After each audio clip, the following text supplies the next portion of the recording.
Breaking right now, FPC just responded to the SCOTUS request, and it is a doozy, and I say masterful example of how to argue against the ATF in this frames and receivers rule. This bad boy just got escalated, and I cannot wait to show you some of the highlights from this.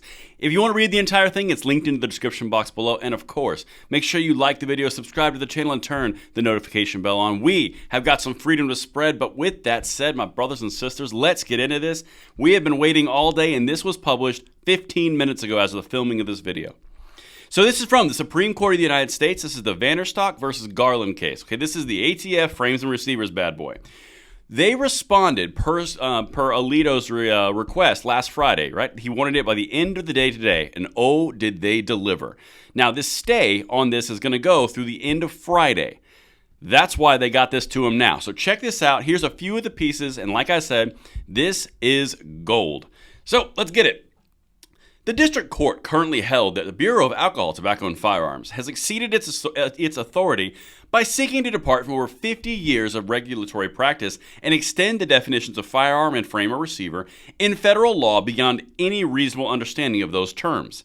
The district court also correctly held that vacatur is a proper remedy when a federal agency has been found to exceed its statutory authority, as courts have consistently held since the enactment of the Administrative Procedure Act in 1946.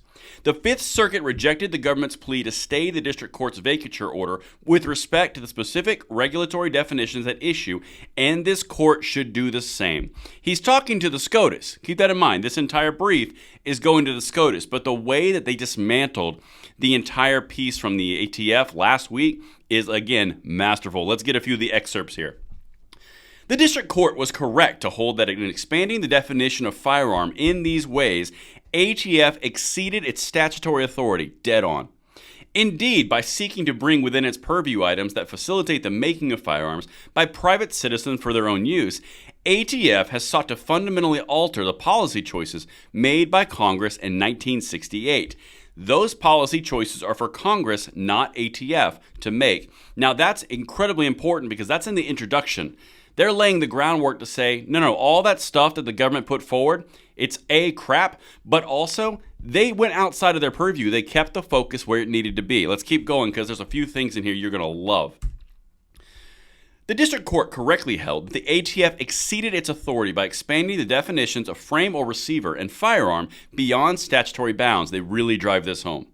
In redefining frame or receiver and firearm under federal law, ATF exceeded its authority under the Gun Control Act and regulated items that are not firearms and which Congress never envisioned it regulating. There is no fair prospect that this court will reverse the district court's decision vacating the rule. Again, this is to the SCOTUS. They're laying the case to say, no, this is not going to happen. All right, this is where they start tearing it asunder with actual facts. This is great. Vacatur was the appropriate remedy. The district court was correct, having found that the ATF's definitions of frames or receiver and firearm conflict with the Act, to vacate the rule under the APA.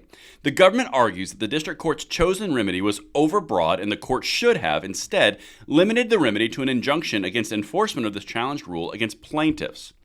To support this argument, it points both the text and the structure of the APA and to Article 3 limitations on the type of remedies courts can grant to victorious litigants. Neither argument should be accepted. Flat out. Nope. Shouldn't even listen to that. Again, this is the tone and the tenor of this entire thing. They are going after them. Check this out. This is where they make fun of their self-serving data statistics in their brief that they put forward last week in their request for the stay. As an initial matter, the court should not accept the government's self-serving characterization of the supposed soaring use of ghost guns in violent crimes and its statistics concerning the alleged increase in ghost guns recovered by law enforcement each year since 2017. Let me get you here. Ghost gun is, of course, a propaganda term that appears nowhere in federal law, the use of which is intended to conflate, as discussed below, several types of unserialized firearms, including those that are manufactured lawfully by individuals and those that have had their serial numbers illegally obliterated. Understand what they're saying. They're not only saying you can't do this because of ATF overstepping their bounds because Congress didn't authorize it. They're flat out saying their definition of ghost guns is dumb because it includes illegally obliterated serial numbers, which is something we've been saying forever. This is not truly what they're representing as. They're misrepresenting the facts. They're calling it out brass tacks. And I got more. It's even better. Again, I went through this really quickly. I got 2 more for you. Furthermore, even by the government's own numbers, the number of suspected privately made firearms recovered by law enforcement agencies and submitted to ATF represents a minuscule fraction of overall firearms submitted for tracing. In 2021, there were 19,273 suspected privately made firearms submitted for tracing, compared to 460,024 firearm trace requests overall. That is a 4.19%. They're not only coming at it from an illegal avenue on the frames and receivers from the Congress and ATF relationship, they're also going at it from statistics and undermining the very term ghost gun because it doesn't exist. They've gone after the ghost gun, now they've gone after the numbers. This is a well-written brief. Second, as the district court held and as respondents explained above, ATF's interpretation of the Gun Control Act in the rule conflicts with the Act's plain meaning, and the government has failed to show a likelihood of success on the merits on appeal. Does that sound familiar?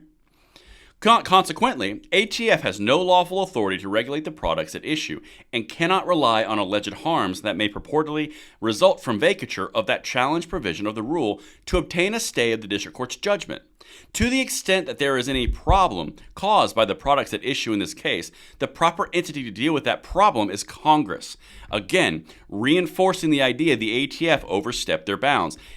FPC is putting the onus back on the ATF violating law and stepping outside of their congressional and separation of powers. That's what they've done. That's the problem at issue. The government wants to make it all about ghost guns and numbers and irreparable harm because it's scary and they want their power. FPC is coming with facts and they're dropping them hard. All right, got one more for you, and then I'm gonna read you the conclusion. And then that's when FPC comes in and says, "Yeah, see, it's SCOTUS, baby." Fourth, the government seems to imply that the rule is the only way for it to address the perceived problem. But ATF's hands are tied by the district court's vacature only because they are tied by the text of the Act itself, talking about the Gun Control Act of 1968.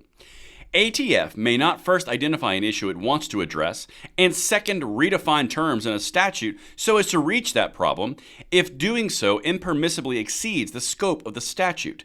By contrast, of course, ATF is free to consider making appropriate new rules that respect the limits set on its authority by Congress. Again, reinforcing, stay in your lane. You can't just identify a problem and then change definitions to address the problem. This is really well done, and here's the conclusion. This is where they challenge them to see it SCOTUS. The court should deny the government's petition.